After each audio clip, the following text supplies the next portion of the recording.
Bonjour les amis, alors on continue avec notre livre des nombres. On va être au chapitre 25. Vous vous souvenez qu'hier nous avons parlé de Péor, une montagne en effet. Et donc eh bien on va la retrouver aujourd'hui pour une drôle d'affaire encore. Vous allez voir, c'est une histoire assez bizarre. Israël s'établit à Chittim et le peuple commença à se livrer à la débauche avec les filles de Moab. Elles invitèrent le peuple au sacrifice de leur Dieu. Le peuple y mangea et se prosterna devant leur Dieu. Israël se mit sous le joug du Baal de Péor. Et le Seigneur s'enflamma de colère contre lui. Alors le Seigneur dit à Moïse, « Saisis tous les chefs du peuple et fais-les pendre devant le Seigneur, face au soleil, afin que l'ardente colère du Seigneur se détourne d'Israël. » Moïse dit aux juges d'Israël, « Que chacun de vous tue ceux de ces hommes qui se sont mis sous le joug du Baal de Péor. » Et voici que l'un des fils d'Israël, amenant une Madianite, arriva au milieu de ses frères, et cela sous les yeux de Moïse et de toute la communauté des fils d'Israël, alors qu'ils pleuraient à l'entrée de la tente de la rencontre. Alors à cette vue, le prêtre Pinias, qui était fils d'Éléazar, fils d'Aaron, eh bien, il se leva au milieu de la communauté. Prenant en main une lance, il suivit l'Israélite dans l'alcôve et les transperça tous les deux, l'Israélite et la femme, dans l'alcôve de cette femme. Alors s'arrêta le fléau qui frappait les fils d'Israël. Mais les victimes de ce fléau furent au nombre de 24 000. Le Seigneur parla à Moïse, le prêtre Pinias, là, le fils d'Éléazar, fils d'Aaron, il a détourné ma fureur des fils d'Israël en se montrant jaloux à ma place au milieu d'eux. C'est pourquoi je n'ai pas, sous le coup de ma jalousie, exterminé tous les fils d'Israël. En conséquence, dis-le, voici que je lui fais don de mon alliance en vue de la paix. Elle sera pour lui et pour ses descendants. Cette alliance leur assurera le sacerdoce à perpétuité, puisqu'il s'est montré jaloux pour son Dieu et qu'il a fait le rite d'absolution pour les fils d'Israël. Et alors le Seigneur parla à Moïse, attaquez les Madianites et battez-les, car ils vous ont provoqué par la perfidie dont ils ont usé envers vous dans l'affaire de Péor et dans celle de Cosbi, fille d'un responsable de Madian, leur sœur, qui fut tuée le jour du fléau dû à l'affaire de Péor. Voilà, nous allons assez souvent rencontrer le dieu Baal, parce que c'était typiquement le dieu fétiche des idoles du Proche-Orient ancien. Voilà, hein. Et donc on va le revoir, mais à diverses sauces, parce que comme tous ces dieux anciens, en fait, selon dans quelle région de la zone on se trouve, il ne va pas forcément avoir les mêmes caractéristiques. Voilà, tout simplement, c'est un dieu façonné à l'image des peuples qui le pratiquent ou qui pratiquent son culte. Voilà. Dans ce cas particulier, il faut comprendre que le dieu Baal, donc de Péor, Péor c'est donc un des lieux en effet dont on parle, eh bien c'est un dieu qui cherche à montrer à ses fidèles qu'ils n'ont aucune humanité, que leur humanité ne compte pas, que c'est zéro.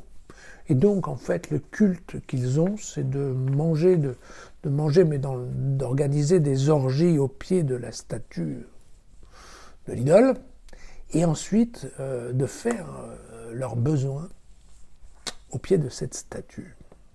Ce qui, bien entendu, déjà à l'époque juive, enfin bien entendu, à l'époque, je veux dire, avant Jésus-Christ, typiquement, ça se faisait pas. Ça se faisait pas, et je vous rappelle que quand même pour les Juifs, tout ce qui sort du corps humain est complètement impur. Donc on comprend qu'il y a de la provocation dans ce culte-là. Alors, ce qui est vrai, c'est que donc, ce peuple madianite, donc, qui est d'origine arabe, qui se trouve au sud de Moab, donc dans la zone où effectivement les Hébreux sont pour l'instant sont là, et on a compris au chapitre 22 que effectivement le roi de Moab fait appel aux Madianites en disant il faut qu'on se mette ensemble, parce que ceux qui arrivent vont tout brouter. Vous vous souvenez de cette merveilleuse image. Et donc en fait eux ils ont compris que à partir du moment où il y avait eu cet échec de l'essai qu'avait organisé Balak de trouver Balaam pour maudire les Hébreux, il fallait trouver une autre solution, et que l'autre situation, c'était probablement de détourner le peuple hébreu de son Dieu, puisque on n'arrêtait pas. Vous vous souvenez que Balaam passait son temps à dire que c'était un peuple fort parce que Dieu était avec eux. Et donc, c'était pas forcément idiot d'aller en fait corrompre la fidélité des Hébreux. Alors, que certains Hébreux aillent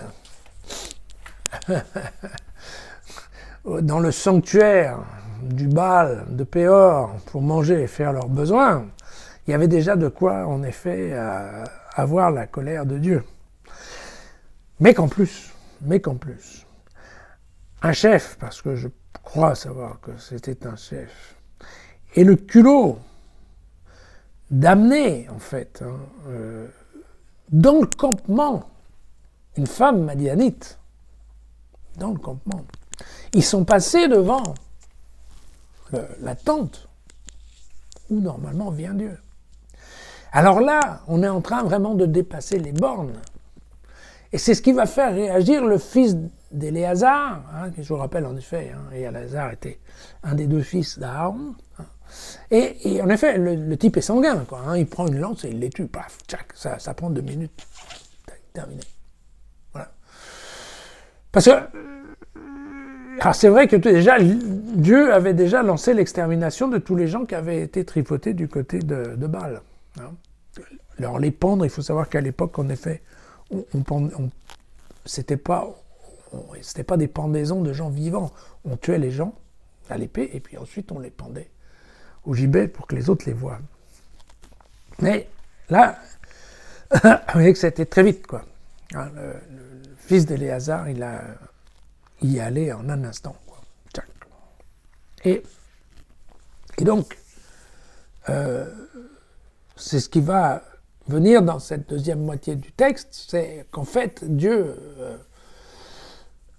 donc d'une part, arrête le carnage concernant l'extermination des Israélites qui ont été joués avec Baal, mais il y en a quand même déjà eu 24 000, donc ça a été vite. Mais qu'effectivement, il est resté bluffé par le comportement de ce fils d'Éléazar. Et ça veut dire que ce prêtre Pinias, voilà, qui a eu un comportement exemplaire, eh bien, à cause de ça, Dieu va donner à la branche Éléazar, parce que vous savez qu'en fait, Aaron avait 2 fils, enfin, en fait, il en avait 4, il y en a 2 qui sont morts, brûlés. Quand vous vous souvenez, on a vu ça au début, ils avaient fait un feu dans leur cassolette, mais sans prendre le feu qui était le feu de l'autel, donc ils avaient été dévorés par le feu du Seigneur. Il en reste 2, Éléazar et Ithamar, si je me souviens bien. Et donc, il est en train de dire qu'effectivement, Éléazar va conserver, lui, toute sa famille, en fait, l'exclusivité du rôle de grand prêtre dans la vie d'Israël. Voilà. Donc en effet, il va lui donner beaucoup plus de poids qu'à son frère. Déjà, il faut bien le dire, c'est vrai qu'il était l'aîné, et c'est vrai qu'en plus, on se souvient que Dieu avait demandé à Moïse d'enlever, à la mort d'Aaron, d'enlever le vêtement du grand prêtre pour le passer au fils Éléazar. Mais là, donc, il y a en effet un choix, une préférence qui est donnée à la filiation d'Éléazar, et ça va s'arrêter vrai dans toute l'histoire d'Israël.